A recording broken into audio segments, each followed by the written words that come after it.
तो भग जाइब नई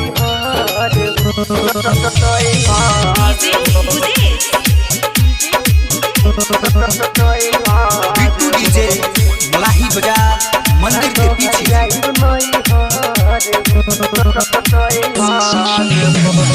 आवा तू घरे गोड़ धके परे तोहरो ई छोटका देवहर हो। आवा तू घरे गोड़ धके परे तोहरो ई छोटका देवहर हो। लबर तीना कोहरता आके मनाहब ना तो भाग जाइब नई हरे हो।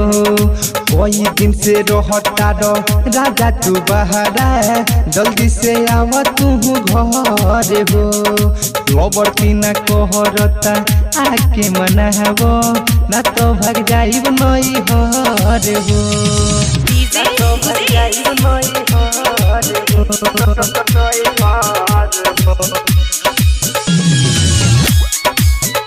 बिट्टू डीजे मलाही बाजार मंदिर के पीछे। हमर यही फेरा में खाली ही रहे हेने आवो भौजी हमारा के कहे। हमर यही फेरा में खाली ही रहे हेने आवो भौजी हमारा के कहे। देख ले बाजो बन हो कहे डोले मन हो टाटी छोड़पल बाटे दोपहर हो। रबर तीना कोहरता आके मनावो ना तो भाग जाइब नई हरे हो। लबर तीना कोहरता आके मनावो ना तो भाग जाइब नई हरे हो। कोई दिन से रहता रो राजा तू बहरा जल्दी से आव तू घर हो। ना तो भाग जाइब नई हरे हो।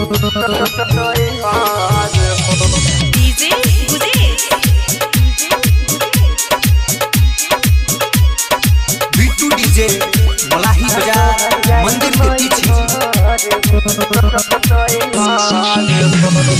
तोरे ला जवानी हम बनौले बानी रख के आके तू मनाव देवरा इजे मामूल हक के। तोरे ला जवानी हम बनौले बानी रख के आके तू मनाव देवरा इजे मामूल हक के। ईर्षा मिठास बनो तारे खास तंग कर रवि रने जहने हो। लबर तीना कोहरता आके मनाव ना तो भाग जाइब नई हरे हो। कोई दिन से रहता रो राजा तू बहरा जल्दी से आव तू घरे हो। लबर तीना कोहरता आके मनाव ना तो भाग जाइब नई हरे हो।